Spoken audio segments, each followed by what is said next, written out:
LBA ಅಂತ ಹೇಳಿದ್ರೆ ಏನು? LBA ಯಾವ ರೀತಿ ಇರುತ್ತೆ? ಇದ್ರ ಬಗ್ಗೆ ಸರಿಯಾದ ಮಾಹಿತಿ ಇಲ್ಲದೆ ಇನ್ನೂ ಕೂಡ ಕನ್ಫ್ಯೂಷನಲ್ಲೇ ಇದ್ದೀರಾ? 10th ವರೆಗೂ LBA ಲೆಸನ್ ಬೇಸ್ಡ್ ಅಸೆಸ್ಮೆಂಟು ಘಟಕ ಪರೀಕ್ಷೆಗಳು ಯಾವ ರೀತಿ ನಡೆಯುತ್ತೆ ಅಂತ ನಿಮಗೆ ಗೊತ್ತಿತ್ತು. ಸೊ PUCಯಲ್ಲಿ ಯಾವ ರೀತಿ ಆಗ್ತಾ ಇದೆ ಇವಾಗ?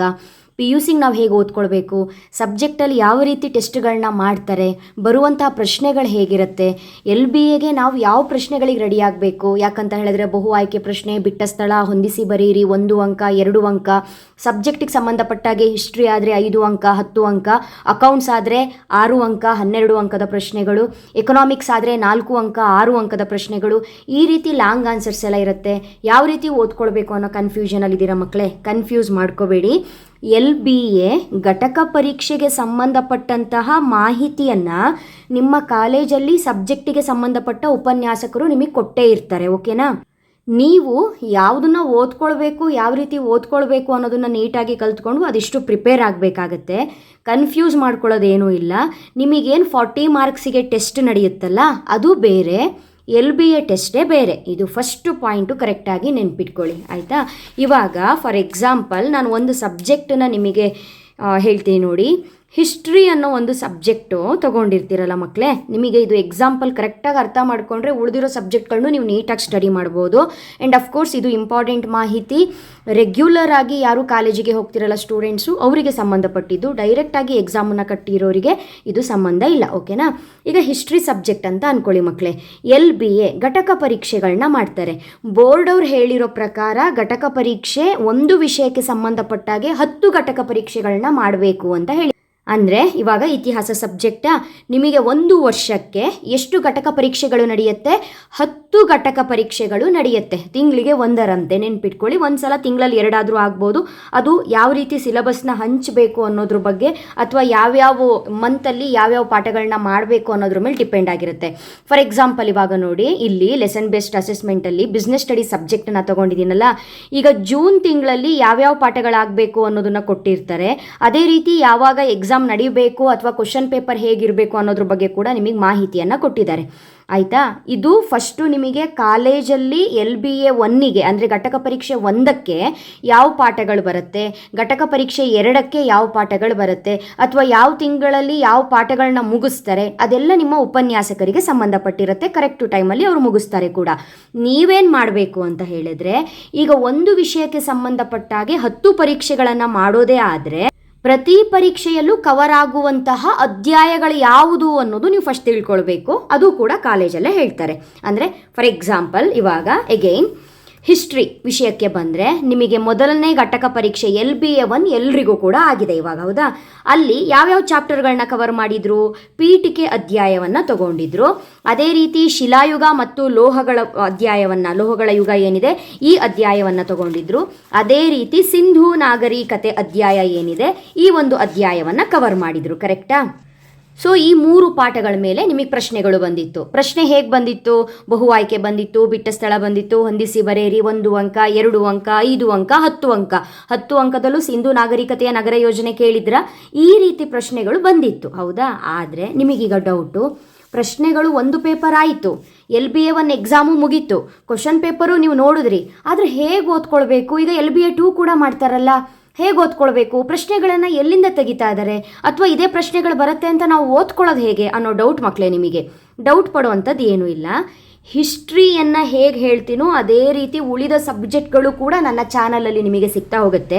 ಸೊ ಇಷ್ಟು ವರ್ಷಗಳು ನೀವು ನೋಡ್ಕೊಂಡು ಬಂದಿದ್ದೀರಿ. ಇವಾಗ ಆಲ್ರೆಡಿ 2023ರಿಂದ ಬಹು ಆಯ್ಕೆ ಪ್ರಶ್ನೆ, ಬಿಟ್ಟ ಸ್ಥಳ, ಹೊಂದಿಸಿ ಬರೆಯಿರಿ ಈ ಪ್ಯಾಟ್ರನ್ ನಡೀತಾ ಇದೆ ಎಕ್ಸಾಮ್. ಓಕೆನಾ?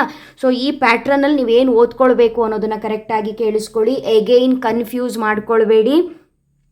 ಇವಾಗ ಫಸ್ಟು LBA ಎಕ್ಸಾಮ್ ಏನು ನಡೆದಿತ್ತು ನಿಮಗೆ, ಅಲ್ಲಿ ಕೇಳಿರುವಂತಹ 3 ಪಾಠದ ಪ್ರಶ್ನೆಗಳು ಈ ರೀತಿಯಾಗಿತ್ತ ನೋಡಿ.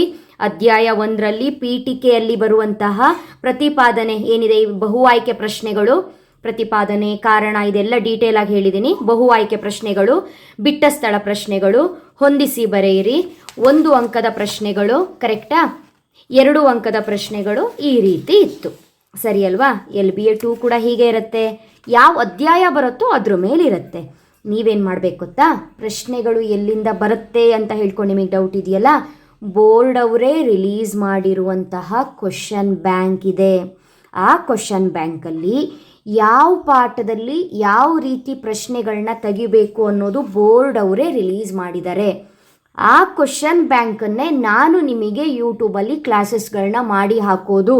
ಈ ಕಳೆದ 3 ವರ್ಷಗಳಿಂದ 2023ರಿಂದ ಸ್ಟಾರ್ಟ್ ಆಗಿದೆಯಲ್ಲ, 2023ರಿಂದನೂ ಕೂಡ ನನ್ನ ಚಾನಲಲ್ಲಿ ನಿಮಗೆ ಕ್ವಶನ್ ಬ್ಯಾಂಕ್ ರಿಲೇಟೆಡ್ ಪ್ರಶ್ನೆಗಳೇ ಸಿಗ್ತಾ ಇದೆ. ಬೋರ್ಡ್ ಅವ್ರು ಏನು ಅಪ್ಡೇಟ್ ಮಾಡಿದ್ದಾರೆ, ನಾನು ಅವಾಗ ವೀಡಿಯೋಸ್ಗಳನ್ನ ಅಪ್ಡೇಟ್ ಮಾಡ್ತಾ ಹೋಗ್ತೀನಿ. ಫಾರ್ ಎಕ್ಸಾಂಪಲ್, ಹೋದ ವರ್ಷ ನಿಮ್ಮ ಸೀನಿಯರ್ಸಿಗೆ ಎಕನಾಮಿಕ್ಸಲ್ಲಿ ಸ್ವಲ್ಪ ಚೇಂಜಸ್ ಬಂತು. ಎಕ್ಸ್ಟ್ರಾ ಲೆಕ್ಕಗಳು ಆ್ಯಡ್ ಆಯಿತು, ಎಕ್ಸ್ಟ್ರಾ ಕಾನ್ಸೆಪ್ಟ್ ಆ್ಯಡ್ ಆಯಿತು. ನಾನು ಕೂಡ ಆ್ಯಡ್ ಮಾಡ್ಕೊಂಡು ಹೋದೆ, ಹೊಸದಾಗಿ ಆ್ಯಡ್ ಆಗಿದೆ ಅಂತ. ಪ್ರತಿ ಸಲ ನಾ ವೀಡಿಯೋ ಮಾಡಬೇಕಾದ್ರೆ ನಿಮಗೆ ವರ್ಷವನ್ನು ಮೆನ್ಷನ್ ಮಾಡ್ತೀನಿ, ಅಪ್ಡೇಟೆಡ್ ವೀಡಿಯೋಸ್ಗಳನ್ನ ವಾಚ್ ಮಾಡಿ ಅಂತ ಹೇಳ್ತೀನಿ. ಹಿಸ್ಟ್ರಿಗೆ ಸಂಬಂಧಪಟ್ಟಾಗೆ 2026-27 ಅಂತ ಹೇಳ್ಕೊಂಡು ಇವಾಗ ಪ್ರೆಸೆಂಟ್ ನಾನು 4.7 ವರ್ಧನರು ಅಧ್ಯಾಯದ ಬಗ್ಗೆ ಟಾಪಿಕ್ನ ಹಾಕ್ತಾ ಇದ್ದೀನಿ. ಅಲ್ಲಿವರೆಗೂ 4.6ರವರೆಗೂ ಏನೇನು ಪಾಠಗಳು ಬಂದಿದೆ ಎಲ್ಲವನ್ನು ಆಲ್ರೆಡಿ ಅಪ್ಲೋಡ್ ಮಾಡಿದ್ದೀನಿ. ಸೊ ನೀವು ಚಾಪ್ಟರ್ ವೈಸ್ ನೋಡ್ಕೊಂಡು ಹೋದರೆ ನಿಮಗೆ LBA ಟೆಸ್ಟ್ ಈಸಿನೇ ಆಗುತ್ತಲ್ವಾ.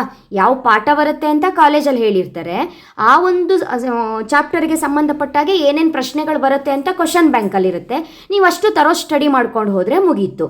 ಇವಾಗ ನೋಡಿ, ಅಧ್ಯಾಯ 1 ಮುಗ್ದಿದೆ, ಅಧ್ಯಾಯ 2 ಶಿಲಾಯುಗ ಲೋಹಗಳ ಯುಗ ಮುಗ್ದಿದೆ, ಅದೇ ರೀತಿ ಸಿಂಧು ನಾಗರಿಕತೆ ಅಧ್ಯಾಯ ಮುಗ್ದಿದೆ. ಅದಾದ ನಂತರ ನಿಮಗೆ ಅಧ್ಯಾಯ 4.1 ವೈದಿಕ ಸಂಸ್ಕೃತಿ ಮುಗ್ದಿದೆ. ಅಂದರೆ ಈ ಅಧ್ಯಾಯದಲ್ಲಿ ಬರೋ ಎಲ್ಲ ಟಾಪಿಕ್ನು ನಾನು ಕವರ್ ಮಾಡಿದ್ದೀನಿ. 4.2 ಹೊಸ ಧರ್ಮಗಳ ಉದಯ. ಇದೇ ರೀತಿ ಇದು ಎಕ್ಸಾಂಪಲ್ಲಿಗೆ ನಾನು ಹಿಸ್ಟ್ರಿ ಸಬ್ಜೆಕ್ಟ್ನ ಹೇಳ್ತಾ ಇರೋದು.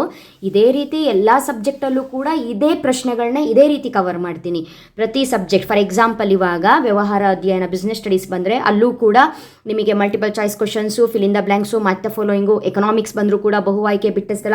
ಫಾರ್ ಎಕ್ಸಾಂಪಲ್, 1 ಸೆಕೆಂಡ್ ವಿಡಿಯೋನ ಪಾಸ್ ಮಾಡ್ಕೊಳ್ಳಿ. ನಿಮಗೀಗ ಎಕನಾಮಿಕ್ಸ್ ಮೇಲೂ ಕೂಡ ಡೌಟ್ ಇದೆ ಯಾವ ರೀತಿ ಕೇಳ್ತಾರೆ ಅಂತ.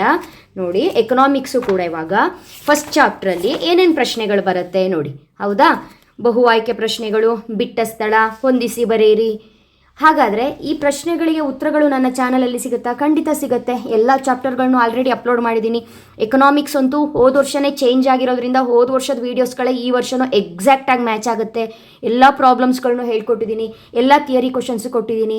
ಸೊ LBA ಟೆಸ್ಟು ಚೆನ್ನಾಗಾಗಬೇಕು, ನೀವು ಗುಡ್ ಸ್ಕೋರ್ ಮಾಡಬೇಕು. ಯಾಕಂತ ಹೇಳಿದ್ರೆ LBA ಮಾರ್ಕ್ಸು ಕೂಡ ನಿಮ್ಮ ಆ್ಯನ್ಯುವಲ್ ಎಕ್ಸಾಮಿಗೆ ಕೌಂಟ್ ಆಗುತ್ತೆ. ಓವರ್ ಆಲ್ ಒಬ್ಬ ಸ್ಟೂಡೆಂಟು ಚೆನ್ನಾಗಿ ಓದಬೇಕು, ಅವನ ಎಜುಕೇಷನ್ ಚೆನ್ನಾಗಾಗಬೇಕು, PUCಯಲ್ಲಿ ಅವನಿಗೆ ಕೆಲವೊಂದು ಕಾನ್ಸೆಪ್ಟ್ಗಳು ನೀಟಾಗಿ ಅರ್ಥ ಆಗಬೇಕು, 2 ವರ್ಷ ಮಕ್ಕಳು ನೀಟಾಗಿ ಓದ್ಕೊಂಡು ಹೋಗಬೇಕು ಅಂತ ಹೇಳ್ಕೊಂಡು ನಿಮ್ಮ ಒಂದು ಶೈಕ್ಷಣಿಕ ಸುಧಾರಣೆ ಮಾಡಬೇಕು ಅನ್ನೋ ಕಾರಣಕ್ಕೆ LBAನ ಇಂಟ್ರೊಡ್ಯೂಸ್ ಮಾಡಿರೋದು. ಹಾಗಾಗಿ ಎವ್ರಿ ಸಬ್ಜೆಕ್ಟು ಪ್ರತಿ ಅಧ್ಯಾಯದಲ್ಲೂ ಬರುವಂತಹ ಎಲ್ಲ ಟೈಪ್ ಆಫ್ ಕ್ವಶನ್ಸು, ಎಲ್ಲ ಮಾದರಿ ಪ್ರಶ್ನೆಗಳನ್ನ ನೀವು ನೋಡ್ಕೊಳ್ಬೇಕು. ಓಕೆನಾ? ಸೊ ನನ್ನ ಚಾನಲಲ್ಲಿ economics, history, business studies, accountancy 4 subject ನಾನು ಹೆವಿ ಫೋಕಸ್ ಮಾಡ್ತೀನಿ. ಸೊ ನಾನು ಟೀಚ್ ಮಾಡುವ subject accountancy, business, economics, history. ಇದ್ರ ಜೊತೆಗೆ ಕನ್ನಡ, ಇಂಗ್ಲೀಷ್ ಕೂಡ ನಾನು ಅಪ್ಲೋಡ್ ಮಾಡ್ತಾ ಇರ್ತೀನಿ. ಹಾಗಾಗಿ ನಿಮ್ಮ LBA ಟೆಸ್ಟ್ ಚೆನ್ನಾಗಾಗಬೇಕು ಅಂತ ಹೇಳಿದ್ರೆ ಚಾಪ್ಟರ್ ವೈಸ್ ಇಂಪಾರ್ಟೆಂಟ್ ಕ್ವಶನ್ಸ್ಗಳನ್ನ ನೋಡ್ಕೊಂಡೋಗಿ. ಆಮೇಲೆ ಟೆಸ್ಟ್ ಬಂದ್ಬಿಡತ್ತೆ. ಟೆಸ್ಟಿಗೆ ಹೇಗೆ ಓದೋದು ಅಂತ ಎಗೈನ್ ಮತ್ತೆ ಕನ್ಫ್ಯೂಷನ್ನು. ಈಗ ಟೆಸ್ಟಿಗೆ 6 ಚಾಪ್ಟರ್ ಇದೆ ಅಂತ ಫಾರ್ ಎಕ್ಸಾಂಪಲ್ ಅಂದ್ಕೊಳ್ಳಿ ಮಕ್ಕಳೇ. ಓಕೆನಾ? 6 chapters first LBA 1ನಲ್ಲಿ 3 chapters cover ಮಾಡಿರ್ತಾರೆ. ಈಗ ನೋಡಿ ಹೇಳ್ತೀನಿ. LBA ಫಸ್ಟು ಘಟಕ ಪರೀಕ್ಷೆ 1, ಇದರಲ್ಲಿ 3 ಪಾಠಗಳನ್ನ ಕವರ್ ಮಾಡಿದ್ದಾರೆ ಅಂದ್ಕೊಳ್ಳಿ. LBA 2 ಘಟಕ ಪರೀಕ್ಷೆ 2ನೇ ಎಕ್ಸಾಮಲ್ಲಿ 2 ಚಾಪ್ಟರ್ ಕವರ್ ಮಾಡಿದ್ದಾರೆ ಅಂತ ಅಂದ್ಕೊಳ್ಳಿ. LBA 3ರಲ್ಲಿ 1 ಚಾಪ್ಟರೋ ಅಥವಾ 2 ಚಾಪ್ಟರೋ ಕವರ್ ಮಾಡಿದ್ದಾರೆ ಅಂದ್ಕೊಳ್ಳಿ. ಸೊ ಇದಿಷ್ಟಾದ್ರ ಮೇಲೆ ನಿಮಗೆ ಫಸ್ಟ್ ಎಕ್ಸಾಮು ಕಿರು ಪರೀಕ್ಷೆ ಬಂತು 40 ಮಾರ್ಕ್ಸಿಂದ ಅಂತ ಹೇಳಿದ್ರೆ ಈ 3 ಪೇಪರಲ್ಲಿರೋ ಕ್ವಶನ್ಸ್ ಎಲ್ಲ ಇಂಪಾರ್ಟೆಂಟ್ ಆಗಿರುತ್ತಾ? ಇದೇ ರೀತಿ ಓದ್ಕೊಳ್ಬೇಕಾ? ಟೆಸ್ಟಿಗೂ ಹೆಲ್ಪ್ಫುಲ್ ಆಗಿರತ್ತಾ? ಹಾಗಾಗಿ ನಿಮಗೆ ಈ ರೀತಿ LBA ಟೆಸ್ಟ್ಗಳನ್ನ ಮಾಡ್ತಾ ಇರೋದು. ಸಡನ್ನಾಗಿ 40 ಮಾರ್ಕ್ಸಿಗೆ ಟೆಸ್ಟನ್ನು ಬರೀರಿ ಅಂತ ಹೇಳಿದ್ರೆ ಯಾವ ಪಾಠದಲ್ಲಿ ಯಾವ ಪ್ರಶ್ನೆ ಓದಬೇಕು ಅಂತಲೇ ನಿಮಗೆ ಗೊತ್ತಾಗಲ್ಲ, ಕನ್ಫ್ಯೂಸ್ ಆಗ್ತೀರಿ. ಅದೇ ಈ ರೀತಿ ಘಟಕ ಪರೀಕ್ಷೆಗಳನ್ನ ಮಾಡೋದಾದರೆ ಪ್ರತಿ ಪಾಠದಲ್ಲೂ ಯಾವ ರೀತಿ ಪ್ರಶ್ನೆಗಳು ಬರುತ್ತೆ, ಯಾವ ಟೈಪಲ್ಲಿ ಪ್ರಶ್ನೆಗಳು ಬರುತ್ತೆ, ಅದು ಬಹು ಆಯ್ಕೆಗೋ, ಬಿಟ್ಟ ಸ್ಥಳಕ್ಕೋ, ಹೊಂದಿಸಿ ಬರೆಯರಿಗೋ, 1 ಅಂಕನೋ 2 ಅಂಕೆನೋ ಡಿವೈಡ್ ಮಾಡ್ಕೊಳ್ಳೋಕೆ ನಿಮಗೆ ತುಂಬಾ ಈಸಿ ಆಗುತ್ತೆ. ಹಾಗಾಗಿ LBA ಟಾಪಿಕ್ಗಳನ್ನ ಅಥವಾ LBAಗೆ ಸಂಬಂಧಪಟ್ಟಿರುವಂತಹ ನೀವೇನು ಘಟಕ ಪರೀಕ್ಷೆಗೆ ಓದ್ಕೊಳ್ಬೇಕು ಅಂತ ಅಂದ್ಕೊಂಡಿದ್ದೀರಿ ಅದನ್ನು ಕರೆಕ್ಟಾಗಿ ಓದ್ಕೊಳ್ಳಿ, ಚಾಪ್ಟರ್ ವೈಸ್ ಓದ್ಕೊಳ್ಳಿ. ಆ್ಯಂಡ್ ಕ್ವಶನ್ ಬ್ಯಾಂಕ್ ಬಗ್ಗೆ ಈಗ ಡೌಟ್ ಇರುತ್ತೆ, ನೀವು ಕಮೆಂಟ್ ಹಾಕ್ತೀರಿ ಕ್ವಶನ್ ಬ್ಯಾಂಕ್ ಎಲ್ಲಿ ಸಿಗುತ್ತೆ ಅಂತ. ಬೋರ್ಡ್ ಅವರೇ ರಿಲೀಸ್ ಮಾಡಿದ್ದಾರೆ, ನೀವು ಡೈರೆಕ್ಟಾಗಿ ಕ್ವಶನ್ ಬ್ಯಾಂಕ್ PDF ಡೌನ್ಲೋಡ್ ಮಾಡ್ಕೊಳ್ಬಹುದು. ಓಕೆನಾ? ನನ್ನ ಚಾನಲಲ್ಲಿ ನಿಮ್ಮ ಕ್ವಶನ್ ಬ್ಯಾಂಕನ್ನು ನಾನು ಸಾಲ್ವ್ ಮಾಡ್ತಾ ಹೋಗ್ತೀನಿ. ಓಕೆನಾ? ಅಷ್ಟು ಪ್ರಾಬ್ಲಮ್ಸ್ ಆಗಿರ್ಬೋದು, ಥಿಯರಿ ಕಾನ್ಸೆಪ್ಟ್ ಆಗಿರ್ಬೋದು, ಸಾಲ್ವ್ ಮಾಡ್ತಾ ಹೋಗ್ತೀನಿ. ಸೊ ಇನ್ನೂ ಏನಾದರೂ ಡೌಟ್ ಇತ್ತು ಅಂದರೆ ಎಗೈನ್ ಕಮೆಂಟ್ ಮಾಡಿ. ನನಗೆ ತುಂಬ ಮೆಸೇಜ್ ಬಂದಿತ್ತು, ನಾನು ಇದಕ್ಕೆ ಸಂಬಂಧಪಟ್ಟಾಗೆ ವಿಡಿಯೋ ಮಾಡೋದು ಬೇಡ ಅಂತಲೇ ಅಂದ್ಕೊಂಡಿದ್ದೆ. ಬಿಕಾಸ್ ಇವಾಗ ಎಲ್ಲ ಟಾಪಿಕ್ಗಳನ್ನ ಕವರ್ ಮಾಡೋದು ಅಂತ ಹೇಳಿದ್ರೆ ನಾನು ಕೂಡ ಬ್ಯುಸಿ ಇರ್ತೀನಲ್ವಾ. ಯಾಕಂದರೆ ಇದು ಘಟಕ ಪರೀಕ್ಷೆ ಕಾಲೇಜು ಹಂತದಲ್ಲೇ ಮಾಡೋದು. ಸೊ ನಿಮಗೆ ಲೆಕ್ಚರರ್ಸು ಹೇಳಿರ್ತಾರೆ, ಆದರೂ ಕೂಡ ಕೆಲವೊಂದು ಮಕ್ಕಳಿಗೆ ಎಲ್ಲೋ ಒಂದು ಡೌಟ್ ಬಂದು ಏನೋ ಇನ್ನೂ ಗೊತ್ತಾಗಿಲ್ಲ ಅನ್ನೋ ಕಾರಣಕ್ಕೆ ನಾನು ಇದು ಹೇಳಿರುವಂಥದ್ದು. 100% ಇದಕ್ಕೆ ನಿಮ್ಮ ಕಾಲೇಜಲ್ಲಿ ಹೇಳಿರ್ತಾರೆ, ನಿಮಗೆ ನಾಲೆಡ್ಜ್ ಇದ್ದೇ ಇರುತ್ತೆ. ಸೊ ಎಲ್ಲೋ ಒಂದು ಸಣ್ಣ ಕನ್ಫ್ಯೂಷನ್ ಇದ್ದರೆ ಅದು ಕ್ಲಿಯರ್ ಆಗಿದೆ ಅಂತ ಅಂದ್ಕೊಂಡಿದ್ದೀನಿ. So LBA ನಡೆಯುವಂಥದ್ದು 30 ಮಾರ್ಕ್ಸಿಗೆ. ಇದೊಂದು ವಿಚಾರ ನಾನು ನಿಮಗೆ ಹೇಳಲಿಲ್ಲಲ್ಲ. LBA ಎಕ್ಸಾಮ್ ಘಟಕ ಪರೀಕ್ಷೆ ನಡೆಯುವಂಥದ್ದು 30 ಮಾರ್ಕ್ಸಿಗೆ, 30 ಅಂಕಗಳಿಗೆ. ನಿಮ್ಮ ಟೆಸ್ಟ್ ನಡೆಯೋದು 40 ಮಾರ್ಕ್ಸಿಗೆ. ಈ 40 ಮಾರ್ಕ್ಸಿನ ಟೆಸ್ಟು ನಿಮಗೆ ಟೆಸ್ಟ್ಗಿಂತ ಮುಂಚೆ ಎಷ್ಟು ಘಟಕ ಪರೀಕ್ಷೆಗಳಾಗಿದೆ ಅನ್ನೋದು ಇಂಪಾರ್ಟೆಂಟು. ಅಷ್ಟು ಘಟಕ ಪರೀಕ್ಷೆಗಳಲ್ಲಿ ಬಂದಿರೋಂಥ ಪ್ರಶ್ನೆಗಳು ಅಫ್ಕೋರ್ಸ್ ನಿಮ್ಮ ಟೆಸ್ಟಿಗೂ ಇಂಪಾರ್ಟೆಂಟ್ ಆಗಿರುತ್ತೆ. ಓಕೆನಾ? ನೆಕ್ಸ್ಟು ಈಗ LBA 2 ಎಕ್ಸಾಮ್ ಆಗಿದ್ರೆ ನಿಮಗೆ ಅಲ್ಲೂ ಕೂಡ ನೀವು ಚೆಕ್ ಮಾಡ್ಕೊಳ್ಳಿ, ಚಾಪ್ಟರ್ ವೈಸ್ ಇಂಪಾರ್ಟೆಂಟು ಮೇಡಮ್ ಹೇಳ್ದಾಗಲೇ ಬಂದಿದೆಯಾ, ಅವ್ರು ಕೊಟ್ಟಿರೋ ಕ್ವಶನ್ಸ್ ಬಂದಿದೆಯಾ ಅಂತ ಈಗೇನೊಂದ್ಸಲ ಬೇಕಾದರೆ ಚೆಕ್ ಮಾಡಿ. ಕ್ವಶನ್ ಬ್ಯಾಂಕಲ್ಲಿ ಬಂದಿರೋ ಕ್ವಶನ್ಸೇ ಬಂದಿದೆಯಾ ಚೆಕ್ ಮಾಡಿ. ಅದೇ ರೀತಿ ಘಟಕ ಪರೀಕ್ಷೆ 3ಕ್ಕೆ ಯಾವ್ಯಾವ ಪಾಠಗಳನ್ನ ನಿಮ್ಮ ಕಾಲೇಜಲ್ಲಿ ಓದ್ಕೊಳ್ಳಿ ಅಂತ ಹೇಳಿದಾರೋ ಆ ಪಾಠಕ್ಕೆ ಸಂಬಂಧಪಟ್ಟಾಗೆ ಬಹು ಆಯ್ಕೆ, ಬಿಟ್ಟು ಸ್ಥಳ, ಹೊಂದಿಸಿ ಬರೆಯಿರಿ ಎಲ್ಲ ಟಾಪಿಕ್ನೂ ಓದ್ಕೊಂಡು ಹೋಗಿ. 100% ಘಟಕ ಪರೀಕ್ಷೆ ಚೆನ್ನಾಗಾಗುತ್ತೆ, ಒಳ್ಳೆ ಮಾರ್ಕ್ಸ್ ತಗೊಳ್ತೀರಿ. ಓಕೆನಾ? ಆಯಿತು. ಹಾಗಿದ್ರೆ ನೆಕ್ಸ್ಟ್ ವಿಡಿಯೋದಲ್ಲಿ ಮತ್ತೆ ಸಿಗ್ತೀನಿ ಮಕ್ಕಳೇ. ಇನ್ನೂ ಏನಾದರೂ ಹೆಚ್ಚಿನ ಮಾಹಿತಿ ಬೇಕು ಅಂತ ಹೇಳಿದ್ರೆ ಕಮೆಂಟ್ ಮಾಡಿ ನೋಡೋಣ. ಈಗ ಸದ್ಯ ನಾನು ಹಿಸ್ಟ್ರಿ ಕ್ಲಾಸಸ್ಗಳನ್ನ ಹಾಕ್ತಾ ಇದ್ದೀನಿ. ಸೊ ವರ್ಧನರು ನಡೀತಾ ಇದೆ ಇವಾಗ ಕ್ಲಾಸಸ್ಗಳು, ಅಬ್ಸರ್ವ್ ಮಾಡ್ತಾ ಇರ್ಬೋದು ನೀವು. ಅಕೌಂಟೆನ್ಸಿ, ಬಿಸ್ನೆಸ್ಸು, ಹಿಸ್ಟ್ರಿ, ಎಕನಾಮಿಕ್ಸು ಎಲ್ಲ ಟಾಪಿಕ್ಗಳನ್ನು ಹಾಕಿ ಹೇಳ್ತಾ ಇದ್ದೀರಾ. ಸೊ ಹಿಸ್ಟ್ರಿಯಲ್ಲಿ ಸ್ವಲ್ಪ ಕ್ವಶನ್ಸ್ಗಳು ಜಾಸ್ತಿ ಆ್ಯಡ್ ಆಗಿದೆ ಮಕ್ಕಳೇ ಈ ಸಲ. ಓಕೆನಾ? ಹಾಗಾಗಿ ನಾನು ಫಸ್ಟ್ ಹಿಸ್ಟ್ರಿ ಮುಗಿಸ್ಕೊಬಿಡೋಣ, ಮಕ್ಕಳಿಗೆ ಹಿಸ್ಟ್ರಿ ಸ್ವಲ್ಪ ಟಫ್ ಆಗುತ್ತಲ್ಲ ಓದೋದು, ಹೆವಿ ಕ್ವಶನ್ಸ್ ಇದೆ, ಮುಗಿಸ್ಬಿಡೋಣ ಅಂತ ಹೇಳ್ಕೊಂಡು ಸ್ವಲ್ಪ ಹಿಸ್ಟ್ರಿ ಮೇಲೆ ಜಾಸ್ತಿ ಕಾನ್ಸಂಟ್ರೇಟ್ ಮಾಡ್ತಾ ಇದ್ದೀನಿ. ಅಕೌಂಟೆನ್ಸಿ ಸೇಮ್ ಅದೇ ಲೆಕ್ಕಗಳು, ಒಂದೊಂದು ಕಾನ್ಸೆಪ್ಟ್ ಮೇಲೂ 10 ಲೆಕ್ಕಗಳಂತೂ ನನ್ನ ಚಾನಲಲ್ಲಿ ಸಿಗುತ್ತೆ. ಎಕನಾಮಿಕ್ಸು ಹೋದ ವರ್ಷದ ಒಂದು ಚೂರು ಚೇಂಜ್ ಇಲ್ಲ, ಅದೇ ಎಕ್ಸಾಕ್ಟು ಟಾಪಿಕ್ ಇದೆ. ಓಕೆ ಅಲ್ವಾ? Business studies extra topic add ಆಗಿದೆ, ಸ್ವಲ್ಪ ಕ್ವಶನ್ಸ್ಗಳು ಜಾಸ್ತಿ ಆಗಿದೆ. ಸದ್ಯದಲ್ಲೇ ನಾನು ಅದನ್ನು ಕೂಡ ಹಾಕ್ತಾ ಹೋಗ್ತೀನಿ. ಸೊ ಈ ರೀತಿ ಸ್ವಲ್ಪ ಜಾಸ್ತಿ ಇರುವಂಥ ಟಾಪಿಕ್ಗಳನ್ನ ಸ್ವಲ್ಪ ಕಾನ್ಸಂಟ್ರೇಟ್ ಜಾಸ್ತಿ ಮಾಡ್ತಾ ಇದ್ದೀನಿ ಅಷ್ಟೇ, ಅಡ್ಡಿ ಇಲ್ಲ. ನೆಕ್ಸ್ಟ್ ಸಿಗೋಣ. ಹಾಗಿದ್ರೆ ಚೆನ್ನಾಗಿ ಓದ್ಕೊಳ್ಳಿ, ಚೆನ್ನಾಗಿ ಪ್ರಿಪೇರ್ ಆಗಿ, ಯಾವುದಕ್ಕೂ ಟೆನ್ಷನ್ ಮಾಡ್ಕೋಬೇಡಿ. LBA ಬಂದ ತಕ್ಷಣ ಏನೋ ಆಗಿಬಿಟ್ಟಿದೆ, ನಿಮಗೇನೋ ಇದಾಗುತ್ತೆ ಅಂದ್ಕೋಬೇಡಿ. LBA ಮಾಡ್ತಾ ಇರೋದು ನಿಮ್ಮ ಒಂದು ನಾಲೆಡ್ಜನ್ನು ಜಾಸ್ತಿ ಮಾಡೋದಕ್ಕೆ. ನಿಮಗೆ ಎಕ್ಸಾಕ್ಟ್ ಕ್ಲಿಯರ್ ಪಿಕ್ಚರ್ ಸಿಗುತ್ತೆ ಇವಾಗ ಎಕ್ಸಾಮಿಗೆ ಯಾವ ರೀತಿ ಪ್ರಶ್ನೆ ಬರುತ್ತೆ, ಹೇಗೆ ಓದ್ಕೊಳ್ಬೇಕು, ಈ ಪಾಠದಲ್ಲಿ ಇದು ಪಕ್ಕ ಬೀಳತ್ತಪ್ಪ ಅಂತ ನಿಮಗೆ ಕ್ಲಿಯರ್ ಪಿಕ್ಚರ್ ಸಿಗುತ್ತೆ. LBA ಅನ್ನೋದು ಗುಡ್ ಕಾನ್ಸೆಪ್ಟ್. ಇದು ನಿಮಗೆ ನೀಟಾಗಿ ಅರ್ಥ ಮಾಡ್ಸೋಕ್ಕೆ ಅಥವಾ ಆ ಒಂದು ಸಬ್ಜೆಕ್ಟ್ ಬಗ್ಗೆ ನೀವು ನೀಟಾಗಿ ತಿಳ್ಕೊಳ್ಳಿ ಅನ್ನೋ ಕಾರಣಕ್ಕೆ ಈ ಒಂದು ಸ್ಕೀಮನ್ನು ಇಂಟ್ರೊಡ್ಯೂಸ್ ಮಾಡಿರೋದು. ಚೆನ್ನಾಗಿದೆ, ತುಂಬ ಚೆನ್ನಾಗಿದೆ.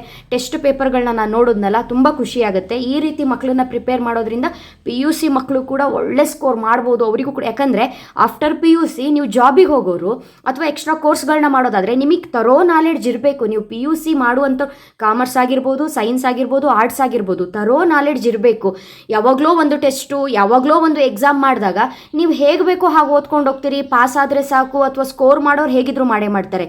ಬಟ್ ಈ ಒಂದು ಘಟಕ ಪರೀಕ್ಷೆ LBA ಅನ್ನೋ ಕಾನ್ಸೆಪ್ಟಿಂದ ಪ್ರತಿ ಮಗು ಕೂಡ ಗುಡ್ ಕಾನ್ಸೆಪ್ಟು ಯಾವ ರೀತಿ ಕಲ್ತ್ಕೊಳ್ಬೇಕು ಅಂತ ಚೆನ್ನಾಗಿ ಒಂದು ಸಬ್ಜೆಕ್ಟನ್ನು ನೀಟಾಗಿ ಅರ್ಥ ಮಾಡ್ಕೊಂಡು ಹೋಗುತ್ತೆ.